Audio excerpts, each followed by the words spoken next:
Hello दोस्तों, स्वागत है आपके अपने चैनल टेक फिज़िक्स हजारीबाग में। मैं उमेश कुमार एक बार फिर हाजिर हूँ 12th फिज़िक्स सेट 3 लेकर। दोस्तों, अभी तक हमने सेट 1 और सेट 2 बड़े बेहतर तरीके से पूरा किया। आज हम लोग सेट 3 देखेंगे। तो चलिए स्टार्ट करते हैं आज की वीडियो। आज का सेशन बहुत ही शानदार होने वाला है, तो स्टार्ट करते हैं आज की वीडियो। पहला क्वेश्चन है, विच of the following properties is not satisfied by an electric charge. दोस्तों, यहाँ बताना है कि ये चार ऑप्शन में से वो कौन सा चीज़ है, कौन सा ऑप्शन होगा जो कि इलेक्ट्रिक चार्ज का जो प्रॉपर्टी है उसको फॉलो नहीं करेगा, उसको सेटिस्फाइड नहीं करेगा। ओके, तो देखते हैं। पहला ऑप्शन है टोटल चार्ज कंजर्वेशन। दोस्तों, ये अकर करता है, ठीक है, तो ये सही है। B number quantization of charge, ये तो बहुत इंपॉर्टेंट प्रॉपर्टी होता है चार्ज का, तो ये भी अकर कर रहा है। और C number two types of charges, ये भी सही है दोस्तों। इसका मतलब ये हुआ कि डी नंबर जो है सर्कुलर लाइन ऑफ फोर्स, ये बिल्कुल भी ऐसा नहीं होता है। ये circular line of force charge का नहीं होता है, वो स्ट्रेट लाइन होता है। कोई चार्ज पार्टिकल अगर यहाँ पे प्लस क्यू रखा हुआ है तो ये इसके अगल बगल जो फील्ड होते हैं वो ऐसे होते हैं, सीधा स्ट्रेट लाइन होता है। ओके, इसका मतलब ये हो जाएगा कि डी नंबर जो है वो आपका रॉन्ग है, राइट है।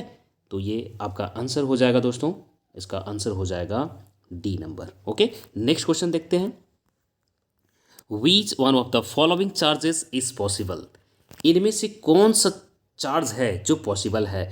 दोस्तों, अगर आप चेक करके देखोगे, ये फार्मूला होता है Q equals to plus minus N E, जहाँ पर N equals to Q by E हो जाएगा, राइट।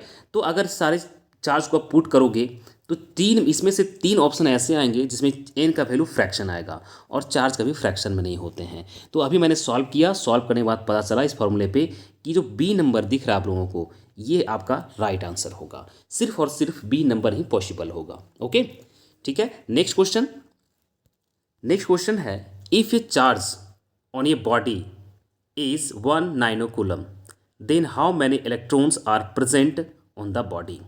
दोस्तों, अगर आप चेक करोगे, फिर से उसी फार्मूला पे बेस्ड है ये, Q equals to N E, Q equals to N E, इसी फार्मूला पे बेस्ड है ये। यहाँ से n का वैल्यू आपको निकालना है, तो Q बाई ई, जहाँ पर Q का वैल्यू दिया हुआ है 1 नैनो कूलम। तो यहाँ पे नैनो कूलम को बदलने के लिए क्या करना पड़ेगा, 10⁻⁻9 से मल्टीप्लाई करेंगे तो ये कूलम में कन्वर्ट हो जाएगा। अगर यहाँ वैल्यू पुट करेंगे और ई का वैल्यू हम जानते हैं 1.67 इंटू 10⁻⁻19 होता है। अगर डिवीजन कीजिएगा तो एग्जैक्टली आपका चल करके ये वैल्यू आता है 6.25 into 10⁻11। That means the answer will be D number. Okay, so the right answer will be D. Next question, 3 capacitors each of capacitance C are added in series connection, full stop, then the equivalent capacitance will be। दोस्तों, यहाँ पे 3 capacitors हैं, वो तीनों के तीनों series connection में है। तीनों के तीनों क्या होते हैं, ये सीरीज कनेक्शन में है, राइट। तो हम जानते हैं कि अगर रजिस्टर अगर सीरीज में होता है तो डायरेक्टली ऐड होता है, जहाँ पर कैपेसिटर अगर सीरीज में हो तो वो इन्वर्सली ऐड होता है। तो आप इसको अगर सॉल्व करेंगे 1/C plus 1/C plus 1/C अगर ऐड कीजिएगा तो आपको प्राप्त हो जाएगा 3/C। क्या हो जाएगा ये आपका 3/C। तो C इक्विवेलेंट क्या हो जाएगा, इसका जस्ट उल्टा हो जाएगा, मतलब C/3। तो कौन सा आंसर हो जाएगा इसका, तो इसका आंसर हो जाएगा सी नंबर, राइट। इसका आंसर क्या हो जाएगा दोस्तों, सी नंबर इसका राइट आंसर हो जाएगा। Okay, next question, the SI unit of self inductance is, self inductance का जो एसआई यूनिट होता है वो हेनरी ही होता है, ठीक है। तो इसका राइट आंसर हो जाएगा Henry. Next question, the direction of the induced current in A circuit is always such that it opposes the cause due to which it is produced, full stop, this law is named as। दोस्तों, ये हम लोग जानते हैं, पिछले set में पढ़े हुए हम लोग, कि वो वही एक कारण है कि अगर जिस वजह से किसी कॉइल में करंट इंड्यूस हो रहा है, ईएमएफ इंड्यूस हो रहा है, उस वजह को रोकता है, वो आपका लेंजेज लॉ के द्वारा कहा गया। लेंजेज लॉ में हम लोग पढ़ते हैं, ठीक है। तो इसका राइट आंसर हो जाएगा C, B number, Lenz's law, right. Next question, the electric flux in, ये दिया हुआ है newton metre square per coulomb for Gaussian surface that encloses the three charges three charge particles in free space is, ये दोनों charge तीन charge दिए हुए, Q1 equals to -14 microcoulomb, Q2 equals to 78.85 microcoulomb and Q3 दिया हुआ है -56 नाइक्रोकुलम। ये इस प्रकार से क्वेश्चन टाइप किया गया, शायद उसे टाइपिंग भी नहीं आता होगा जिसने टाइप किया है इसको। ओके, ये बड़ा डिस्टर्बेंस किया हुआ है इसमें, तो खैर कोई बात नहीं, हम समझ पा रहे हैं कि क्या क्वेश्चन दिया वहाँ पे। तीन चार्जेज यहाँ पर हैं, तीन चार्जेज हैं, ठीक है। इस चार्ज में Q1 दिया हुआ है, एक Q1 है, ये Q2 है और ये Q3 है। तो ये किसी गॉसियन सरफेस के अंदर ये तीन चार्ज इंक्लोज कर रहे हैं। तो जब आप जोड़िएगा तो जोड़ने के बाद इसका जो है नेट चार्ज आता है कुछ, ठीक है, वो चार्ज आता है 8.85 इंटू 10⁻⁹ ये वैल्यू होता है, ठीक है। अभी क्या हुआ, क्योंकि सारे को तीनों को जोड़ेंगे और इसको कन्वर्ट भी करना पड़ेगा नाइक्रोकुलम को कुलम में, तो नाइक्रोकुलम को कुलम में कन्वर्ट करने के लिए 10⁻⁹ से मल्टीप्लाई करना होगा, ठीक है। तो ये एक्चुअली में 8 पॉइंट, ये तीनों को जोड़ेंगे तो इसके इस गॉसियन सरफेस के अंदर ये वैल्यू आता है 8.85, ठीक है, इतना इंटू 10⁻⁹ ओके, ये वैल्यू आता है। अब चूंकि हमें फाइंड करना है कि ये इसके अंदर इलेक्ट्रिक फ्लक्स क्या होगा, तो इलेक्ट्रिक फ्लक्स का फार्मूला होता है दोस्त, ये होता है इलेक्ट्रिक फ्लक्स जो होता है इसे हम फाई से रिप्रेजेंट करते हैं। ये फार्मूला होता है 1/ε0 टाइम्स Q, ठीक है, जहाँ पर आपका Q का वैल्यू अभी हमने फाइंड किया 8.85, ठीक है, 8.85, और ये ε0 का वैल्यू होता है 8.85 इंटू 10⁻⁻12 होता है ये, ठीक है। तो ये वैल्यू हम पुट करेंगे यहाँ पर, तो ऑटोमेटिकली ये चल करके आंसर आता है 10⁻3। ओके, आप सॉल्व करके देख सकते हो। अगर किसी तरह का अगर समझ में नहीं आए तो मुझे एक बार कमेंट करें, एक बार जरूर बताएं। और मेरा कॉन्टैक्ट नंबर है, अब किसी भी तरह की क्वेश्चन को आप अगर जानना चाहते हैं, किसी तरह का कहीं दिक्कत है तो आप हमसे संपर्क कर सकते हैं। संपर्क नंबर है हमारा 9661289090। दोस्तों, मेरा हजारीबाग में अपना पर्सनल कोचिंग चलता है टेक फिजिक्स के नाम से, आप यहाँ भी संपर्क कर सकते हैं। ओके, चलते हैं हम लोग नेक्स्ट क्वेश्चन की तरफ। तो दोस्तों, अभी हमने देखा कि इसका जो आंसर होगा, ये भी ऑप्शन भी गलत लिखा हुआ है, 103 नहीं है, ये 10⁻3 है। ओके, तो इसका राइट आंसर हो जाएगा 10⁻3। ओके, नेक्स्ट क्वेश्चन, ये two parallel conductors carrying current in the opposite direction will be. दोस्तों, अगर दो कंडक्टर है, अगर करंट इसमें फ्लो कर रहा है सेम डायरेक्शन में, तो दोनों के बीच में अट्रैक्शन होता है। और अगर अपोजिट डायरेक्शन में करंट फ्लो कर रहा है, एक में ऊपर दूसरे में नीचे, तो इस केस में दोनों के बीच में, दोनों कंडक्टर के बीच में एक रिपल्सन फोर्स अकर करता है। ओके, तो इस केस में आंसर क्या हो जाएगा, इसका आंसर हो जाएगा repel each other, that means B number is the right answer. Okay, next question, unit of magnetic field, ये हमें याद भी रखना है। यूनिट ऑफ मैग्नेटिक फील्ड होता है वेबर पर मीटर स्क्वायर। क्या होता है दोस्तों, weber per metre square. Okay, next question, which material has highest electrical conductivity. दोस्तों, ये जो तीन ऑप्शन दिए हुए हैं, copper, aluminium, iron and silver, ये चारों में से सबसे ज़्यादा आपका सिल्वर होता है, ठीक है। तो इसका जो राइट आंसर हो जाएगा डी नंबर, सिल्वर जो है उसमें सबसे ज़्यादा इलेक्ट्रिकल कंडक्टिविटी होता है। दोस्तों, अगर आप चैनल पर नए हैं तो एक बार प्लीज़ चैनल को सब्सक्राइब कर दीजिए, बेल आइकन को दबा दीजिए और अपने दोस्तों में भी इसको शेयर कीजिए, क्योंकि ये बहुत ज़्यादा यूजफुल होने वाला है आपके लिए। ओके, चलते हैं हम लोग नेक्स्ट क्वेश्चन की तरफ। ये point charge Q is placed in an electric field E, the force experienced by the charge will be. कोई भी चार्ज पार्टिकल हम मान लेते हैं कि ये इलेक्ट्रिक फील्ड है, ये इलेक्ट्रिक फील्ड है। अगर इस इलेक्ट्रिक फील्ड में कोई चार्ज पार्टिकल अगर +Q चार्ज रखा हुआ है, तो इस चार्ज पार्टिकल पे इलेक्ट्रिक फील्ड के अलोंग एक फोर्स लगता है, F फैक्टर के फॉर्म में लिखें तो Q टाइम्स E होता है, ठीक है। ये आपका ये चार्ज पार्टिकल रखा हुआ है तो इलेक्ट्रिक फील्ड के अलोंग फोर्स लगेगा Q टाइम्स E। अगर यहाँ पे नेगेटिव चार्ज अगर होता तो इस पर भी फोर्स लगेगा, सेम मैग्नीट्यूड का फोर्स लगेगा, बट इसका डायरेक्शन अपोजिट होगा और ये E हो जाएगा F equals to -Q times E। तो जस्ट ये अपोजिट डायरेक्शन में मैग्नेटिक फील्ड, इलेक्ट्रिक फील्ड के जस्ट ये अपोजिट डायरेक्शन में फोर्स लगेंगे। तो यहाँ आंसर क्या हो जाएगा, इसका आंसर हो जाएगा Q times E, that is B is the right answer. Okay, next question, Ohm's law is valid when the temperature of conductor is. इसका राइट आंसर हो जाएगा डी नंबर। ये हम लोग जानते हैं, भली भांति जानते हैं, कांस्टेंट टेम्परेचर एंड प्रेशर पे ये ओम्स लॉ वैलिड होता है, ठीक है। तो नेक्स्ट क्वेश्चन होगा, ये parallel plate capacitor has 2 square plates with equal and opposite charges. The surface charge density on the plate are plus sigma and minus sigma respectively. The region between the plates, the magnitude of the electric field is. तो यहाँ दोस्तों क्या है कि अगर कोई plate है उस पे जो है चार्ज डेंसिटी एक पे प्लस सिग्मा है, एक पे माइनस सिग्मा है, तो इस केस में इस पे जो है आपका आंसर हो जाएगा, इस पे एप्सिलॉन होगा, इसका मतलब इसका राइट आंसर हो जाएगा A number, that is sigma by epsilon not, right. Next question देखते क्या है। ये parallel plate air capacitor has a capacitance C. When it is completely filled with the dielectric of dielectric constant 5, the percentage increase in capacity. तो अब जो हो जाएगा वो 5C0 और पहले कितना था C0 divided by C0 into 100। क्या करना होगा, इसको 100 करना होगा। तो ये ऊपर हो जाएगा आपका, ऊपर हो जाएगा 4C0 बाई C0 इंटू 100।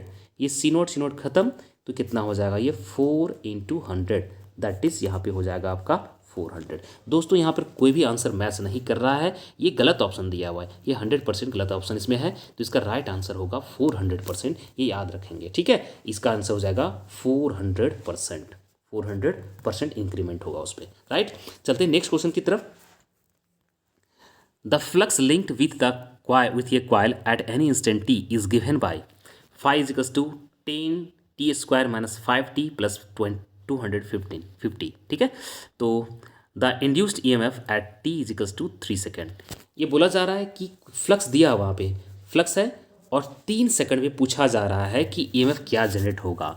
तो हम जानते हैं कि EMF जो होता है ये होता है minus d phi by D t, minus d phi by D t. ये माइनस साइन जो है रिप्रेजेंट करता है, ये आया है आपका लेंजेस लॉ के द्वारा, ठीक है। जनरली हम यहाँ पे देख सकते हैं कि जो EMF होगा ये होगा d phi by D t होगा। यहाँ डी फाई दिया हुआ है, मतलब कि जो इक्वेशन दिया हुआ है इसको एक बार आप डिफरेंशिएट कीजिए, ठीक है। डिफरेंशिएट करते हैं, हम देखते हैं कैसे होगा। तो ये d phi by D t हम डायरेक्ट डिफरेंशिएट कर रहे हैं, ठीक है। ये हो जाएगा 10 इंटू 2t माइनस 50 इंटू 1, ठीक है। तो ये क्या हो जाएगा फाइनली, ये हो जाएगा 20t माइनस 50, 20t माइनस 50। अब पूछा जा रहा है t is equals to 3 second पे। कहाँ पूछा जा रहा है, t is equals to 3 second पे। तो हम क्या करेंगे, d phi by D t, d phi by D t कहाँ पर, at t is equals to 3 second पे। कहाँ पर, t is equals to 3 second पे पूछा जा रहा है। तो भी कितना आया था 20t, t की जगह पे हम पुट कर देंगे 3 माइनस 50। तो ये हो जाएगा आपका दोस्तों, ये हो जाएगा 60 माइनस 50। तो कितना वैल्यू हो जाएगा यहाँ पे, ये आपका d phi by D t जो आएगा, आपका d phi by D t जो होगा आपका 10 आएगा। कितना आएगा वो, 10 वोल्ट। दैट मीन्स ये कौन सा आंसर मैच करेगा दोस्तों, ये आपको दिख रहा है कि ये आपका सी नंबर आंसर जो है मैच कर रहा है, ये 10 वोल्ट होगा, राइट। चलते हैं नेक्स्ट क्वेश्चन की तरफ। The Kirchhoff's first law and second law where the symbol have their usual meanings are respectively based on. ये किस पे बेस्ड है दोस्तों, ये हमसे जानते हैं, हम लोग बहुत दिनों से सीख रहे हैं, जान रहे हैं, बहुत बार डिस्कस भी किए हम लोग कि किरचॉफ फर्स्ट लॉ जो है वो उसमें चार्ज कंजर्वेशन होता है, जबकि सेकंड लॉ में एनर्जी कंजर्वेशन होता है। तो देखिए इसमें कौन सा ऑप्शन मैच करेगा, conservation of charge, conserve momentum, ये तो होगा नहीं। Second number conservation of energy, conservation of charge, ये होगा नहीं। Conservation momentum, conservation of charge, ये भी हो नहीं होगा। डी नंबर में conservation of charge, conservation of energy, तो डी नंबर आंसर आपका सही होगा। फर्स्ट लॉ में आपका चार्ज कंजर्वेशन होता है, जबकि सेकंड लॉ में आपका एनर्जी कंजर्वेशन होता है। So right answer will be the D. Okay, next question. The specific resistance of a rod of copper as compared to that of thin wire of copper, ठीक है। यहाँ बोला जा रहा है कि एक कॉपर वायर है, ठीक है, उसके कंपेरिजन अगर उसी को हम अगर थिन बना दें, एक रॉड है, ठीक है, तो क्या होगा, चूंकि रॉड को पतला कीजिए मोटा कीजिए, उसका जो है रेजिस्टेंस, जो रेजिस्टिविटी है वो चेंज नहीं होता है, जिसका दूसरा नाम होता है स्पेसिफिक रेजिस्टेंस। तो स्पेसिफिक रेजिस्टेंस या फिर रेजिस्टिविटी ये जो है डिपेंड करता है उस मटेरियल पे, उस कंडक्टर के मटेरियल पे, ठीक है। तो ये किसी तरह से कोई चेंजिंग यहाँ पर नहीं होगा, इसको मोटा करें चाहे पतला करें, इस पर वो डिपेंड नहीं करता है, क्योंकि मटेरियल का अपना प्रॉपर्टी होता है जिसको हम कहते हैं specific resistance. So right answer will be same. क्या हो जाएगा? C number is the right answer. Okay, next question. ये magnetic needle free to rotate in a vertical plane orients itself vertically at a certain place on the earth. What are the values of angle of D at this place? दोस्तों ये पिछले set में भी question है। आप देख सकते हो कि यहाँ बोला जा रहा है कि एक मैग्नेटिक निडल है जो कि वर्टिकल प्लेन में है और ये सीधा वर्टिकली है, ये ऐसे खड़ा है, ठीक है। तो ये हॉरिजॉन्टल से कितना एंगल बना रहा है? ये 90 डिग्री एंगल बना रहा है, ठीक है। ये निडल जो है 90 डिग्री एंगल बना रहा है। इसको बोलते हैं हम लोग एंगल ऑफ डीप, जिसे डेल्टा से रिप्रेजेंट करते हैं। तो कितना वैल्यू हो जाएगा इस केस में? ये 90 डिग्री हो जाएगा, ठीक है। तो इसका राइट आंसर हो जाएगा A number, that is 90 degree. Okay, next question. इसका नेक्स्ट क्वेश्चन हो जाएगा the earth behaves as a magnet with magnetic field pointing approximately the. देखिए दोस्तों, जिधर अर्थ का नॉर्थ पोल होता है उधर अर्थ मैग्नेट का साउथ पोल होता है। मतलब किधर से किधर होगा? ये साउथ टू नॉर्थ होगा। किधर से किधर होगा? साउथ टू नॉर्थ, ठीक है। तो इसका राइट आंसर हो जाएगा B number, that is south to north, ठीक है। ये बी नंबर आंसर सही होगा इसका। चलते हैं नेक्स्ट क्वेश्चन की तरफ। The strength of earth magnetic field is. देखिए दोस्तों, अर्थ का जो मैग्नेटिक फील्ड है वो हर जगह पे अलग अलग होता है, क्योंकि अर्थ का जो बनावट है वो हर जगह पे सेम नहीं है। तो उसके अकॉर्डिंग इसका मैग्नेटिक फील्ड जो होता है अर्थ का, वो प्लेस टू प्लेस चेंज होता है। That means the answer will be D, vary from place to place on the earth surface, ठीक है। नेक्स्ट क्वेश्चन देखते हैं हम क्या है। The energy stored per unit volume between two plates of a parallel plate capacitor will be. दोस्तों इसका होता है सीधा, ये एनर्जी डेंसिटी को हम लोग म्यू नॉट से डिनोट करते हैं हम लोग, ठीक है। और ये होता है 1/2 epsilon not times E square. तो आंसर कौन सा हो जाएगा? इसका आंसर मैं देख पा रहा हूँ कि डी आंसर होगा इसका, ठीक है। इसका आंसर क्या हो जाएगा दोस्तों? D number is the right answer, half epsilon naught E square, right. So right answer will be the D number. चलते हैं नेक्स्ट क्वेश्चन की तरफ। The ratio between total intensity of magnetic field at equator to poles. दोस्तों ये जो है equator पे और पोल पे जो मैग्नेटिक फील्ड इंटेंसिटी होते हैं वो सेम टू सेम होता है, ठीक है। तो इसका राइट आंसर हो जाएगा कौन सा? ए नंबर हो जाएगा, क्योंकि दोनों जगह पे सेम होते हैं। तो ये हो जाएगा 1:1, ठीक है। Next question. Which of the following velocity of the electron determines the current through the conductor? दोस्तों हम लोग जानते हैं कि ये VD जो है डायरेक्टली प्रोपोर्शनल होता है इलेक्ट्रिक फील्ड का, ठीक है। ये किसके पर होता है? इलेक्ट्रिक फील्ड का। तो यहाँ पर जो ड्रिफ्ट वेलोसिटी है वो सीधे किससे रिलेटेड है? वो आपका क्या कह रहा है? Which of following velocity electrons determine the current through the conductor. तो ये करंट जो है वो जितना ज़्यादा होगा वो किस पे डिपेंड करेगा? ड्रिफ्ट वेलोसिटी ओनली, ठीक है। कौन सा होगा ये? आपका ड्रिफ्ट वेलोसिटी। क्या होगा ये? ए नंबर ऑप्शन इसका सही होगा, ठीक है। तो इसका right answer will be the A number, right. Next question देखते हैं। नेक्स्ट क्वेश्चन है copper and germanium are cooled from 50 degree centigrade and room temperature 20 degree centigrade, the resistances will be. दोस्तों अगर टेम्परेचर को डिक्रीज़ किया जा रहा है तो यहाँ पर कॉपर का जो रेजिस्टेंस है वो डिक्रीज़ करेगा, जबकि जर्मेनियम का रेजिस्टेंस इंक्रीज़ करेगा। तो इसके अकॉर्डिंग कौन सा आंसर हो जाएगा? तो आंसर हो जाएगा आपका D number, right. Next question को देखते हैं। Figure shows the current in parts of electrical circuits, then current I is equals to. दोस्तों ये क्वेश्चन जो है आपका किरचॉफ्स फर्स्ट लॉ से है, ठीक है। यहाँ पर किरचॉफ्स लॉ कहता है कि किसी जंक्शन किसी सर्किट में जितना करंट इंटर करता है उतनी करंट वहाँ से बाहर निकलेगा, ठीक है। तो यहाँ फिगर में हम देख पा रहे हैं कि 2 और 2 4 एम्पियर करंट अंदर घुस रहे हैं और निकल कितने रहे हैं? 1 एम्पियर और यहाँ 1.3 एम्पियर, मतलब कितना हो गया? 2.3 एम्पियर निकल रहे हैं। घुस रहे कितने? घुस रहे हैं 4 एम्पियर और निकल रहे हैं 2.3। तो बस कितना आ गया? 4 में से हम क्या करेंगे? 2.3 को हम घटा देंगे तो आपको मिल जाएगा 1.7। So right answer will be A number. क्या हो जाएगा आंसर इसका? ए नंबर हो जाएगा। ये बड़ा छोटा सवाल है, ये कई बार एग्जाम पूछा जाता है, इस पर टेंशन लेने की जरूरत नहीं है। आप याद रखें कि जितना करंट अंदर घुस रहा है उतने करंट उसको बाहर निकलना होगा। मतलब करंट का वैल्यू इस केस में क्या हो जाएगा? आपका हो जाएगा 1.7 नंबर, ठीक है। ओके, नेक्स्ट क्वेश्चन देखते हैं। ये current carrying power line carries current from west to east, west to east, ठीक है। Full stop. What is the direction of magnetic field 1 metre above. ये एक लाइन है, इसमें करंट पास कर रहे हैं, ये मान लेते हैं ईस्ट है और ये आपका वेस्ट है। अच्छा, पूछा क्या गया, वेस्ट टू ईस्ट ना, ठीक, कोई बात नहीं, ये वेस्ट है और ये ईस्ट है, ठीक है, वेस्ट से ईस्ट जा रहा है। तो इस वक्त करंट का जो डायरेक्शन है वो ऐसे कुछ है। यहाँ पर हम थंब रूल यूज़ करेंगे तो क्या होगा, ये ऐसे कुछ होगा, ठीक है। तो मतलब कि ये किस डायरेक्शन में जाएगा, ये अगर ये ईस्ट और ये वेस्ट है, ठीक है, ये वेस्ट है, ये वेस्ट है और ये ईस्ट है, तो ये नॉर्थ हो जाएगा और ये साउथ हो जाएगा, ठीक है, ईस्ट वेस्ट नॉर्थ साउथ। तो इस समय देख पा रहे हैं कि करंट में जो होगा कहाँ से कहाँ जा रहा है, ये नॉर्थ से साउथ की तरफ। तो इसका आंसर हो जाएगा आपका north to south. So the right answer will be A number, right. Next question. Magnetic field due to a to toroidal solenoid is independent of. हम लोग जानते हैं कि मैग्नेटिक फील्ड जो होता है उसमें बी जो होता है ये होता है म्यू नॉट एन आई। क्या होता है दोस्तों, म्यू नॉट एन आई होता है। तो यहाँ पर आप देख सकते हो कि क्या आंसर हो सकता है। यहाँ पर किसी भी तरह से 3 ऑप्शन यहाँ पे दिख रहे हैं। इट्स नंबर ऑफ टर्न्स, इस पर डिपेंड करता है, चूँकि एन यहाँ पर है। दूसरा क्या कह रहा है, करंट, करंट भी यहाँ पर है। और तीसरा बोला रेडियस, तो रेडियस का यहाँ पे कहीं नज़र नहीं आ रहा है, ठीक है। और डी नंबर बोल रहा है नन ऑफ दिस। तो क्या आंसर हो जाएगा, इसका आंसर हो जाएगा सी, दैट इज रेडियस। इसमें रेडियस का कहीं कोई जिक्र नहीं है, तो right answer will be the C number, that is radius.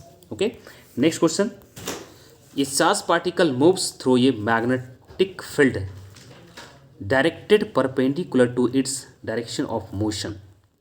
Which of the following quantities of the particle will not change. ठीक है, ये कौन सा चीज़ है जो चेंज नहीं करेगा। देखिए दोस्तों, हम जानते हैं कि किसी मैग्नेटिक फील्ड में, ये मैग्नेटिक फील्ड है, अगर कोई चार्ज पार्टिकल ये भी वेलोसिटी से इंटर किया तो ये सीधा क्या करता है, एक सर्कुलर पाथ पे इंटर करता है, एक सर्कुलर पाथ पे इंटर करता है। तो यहाँ रेडियस का फॉर्मूला होता है एम भी बट्टे क्यू बी। क्या होता है, एम भी बट्टे क्यू बी। जिस वेलोसिटी से आया उसी वेलोसिटी से ये गोल गोल घूमता है, मतलब कि वेलोसिटी में यहाँ पे किसी तरह का कोई चेंजिंग नहीं होता है। तो आंसर हो जाएगा इसका velocity, that is the right answer will be C, velocity. Okay दोस्तों, देखते हैं हम लोग 29 नंबर क्वेश्चन। इसमें कहता है कि the force on A current carrying conductor in magnetic field is maximum when angle between current and magnetic field is. दोस्तों, अगर किसी मैग्नेटिक फील्ड में कोई कंडक्टर रखा हुआ है, कोई कंडक्टर रखा हुआ है, तो इस पे जो मैग्नेटिक फोर्स लगते हैं इसका फार्मूला होता है magnetic force F M equals to Q V B sine theta, Q V B sine theta. तो ये साइन, ये सारा वैल्यू जो डिपेंड करता है थीटा पे, साइन थीटा पे। तो साइन थीटा मैक्सिमम कब होगा, जब थीटा आपका 90 डिग्री होगा।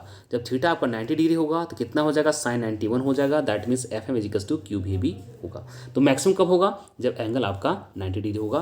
और वो मैक्सिमम फोर्स जो होता है, ये याद रखिए, क्यू भी बी होता है, राइट। और ये 90 डिग्री पे होता है। तो इसका राइट आंसर हो जाएगा C number, right. Next question. Two thin long parallel wires separated by a distance d carry a current of I ampere in the same direction। दोस्तों, यहाँ पर 2 कंडक्टर दिए हुए हैं, दोनों में सेम करंट पास कर रहा है, इसमें भी आई, इसमें भी आई, ठीक है। दोनों के बीच का जो डिस्टेंस है वो डी है। तो इस केस में दोनों पे लगने वाला जो मैग्नेटिक फोर्स होता है वो F equals to mu naught by 4 pi, mu naught by 4 pi 2I1 I2 by D, 2I1 I2 by D. तो F जो हो जाएगा आपका यहाँ पर mu naught by 4 pi into 2I1 दिया है 1, I2 भी 1 है, मतलब क्या हो जाएगा, ये आई स्क्वायर हो जाएगा, और बट्टे दोनों के बीच का डिस्टेंस। ओके, तो ये कौन सा आंसर मैच करेगा, थोड़ा मैं देख लूँ इसका राइट आंसर क्या होगा। तो इसका राइट आंसर हमें दिख रहा है कि ये mu naught by 4 pi 2I square by D. तो यहाँ पे 2 कट जाएगा, नीचे 2 से नीचे कटेगा 4, तो 4 2 हो जाएंगे यहाँ पे। तो mu naught I square by 2 pi D, that means the right answer will be A number. Okay, next question देखते हैं। The magnetic lines of force inside the bar magnet. किसी बार मैग्नेट में हम जानते हैं ये नॉर्थ पोल है और ये साउथ पोल है, तो यहाँ पर मैग्नेटिक फील्ड नॉर्थ पोल से निकलता है और साउथ पोल की तरफ टर्मिनेट करता है। ऐसे ऐसे कुछ खेल वहाँ पे होता है। लेकिन कुछ बातें और भी हैं कि इस मैग्नेट के अंदर जो मैग्नेटिक फील्ड होंगे, फील्ड लाइन होंगे, वो साउथ से नॉर्थ होगा, साउथ से नॉर्थ की तरफ। बाहर में नॉर्थ से साउथ, बाहर में क्या है नॉर्थ से साउथ, लेकिन अंदर में साउथ टू नॉर्थ होगा। तो इसका राइट आंसर कौन सा हो जाएगा? From south to pole to north pole, that means the answer will be D number, right. Next question देखते हैं। Current from A to B in the straight line, straight wire is increases, the direction of induced current in the loop is. देखिए दोस्तों, यहाँ पे जो photo दिख रहा है हमको, इधर करंट ए से बी की तरफ जा रहा है और ये चेंज हो रहा है। ये क्या हो रहा है? इंक्रीज हो रहा है। तो इसकी वजह से मैग्नेटिक फील्ड लाइन जो बनेंगे ऐसे ऐसे बनेंगे, और इसको जो है इस कॉइल को इधर से ऐसे जाएगा और ये जो है आपके ये ऐसे जाएंगे और ऐसे बाहर निकलेंगे। तो जितना ज़्यादा करंट बढ़ेगा उतना ज़्यादा इस कॉइल में फ्लक्स चेंज होगा। तो इसको अपोज करने के लिए क्या करना पड़ेगा? एक अपोजिट डायरेक्शन में इसको ईएमएफ जनरेट करना पड़ेगा। इसका मतलब इसका आंसर जो हो जाएगा एंटी क्लॉकवाइज डायरेक्शन। क्या हो जाएगा? ये आप करके देख सकते हो। इसका आंसर हो जाएगा एंटी क्लॉकवाइज डायरेक्शन, क्योंकि अगर हो जाएगा B number, that is anticlockwise direction. ठीक है, नेक्स्ट क्वेश्चन देखते हैं। If number of turns in primary and secondary coil is increased to 2 times is the mutual inductance क्या होगा?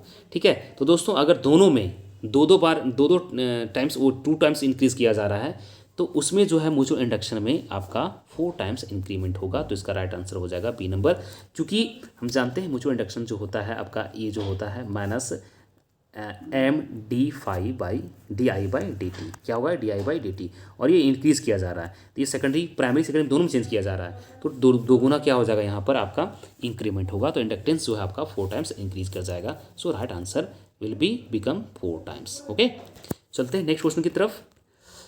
Y the current does not rise immediately in a circuit containing inductor हो जाएगा C number.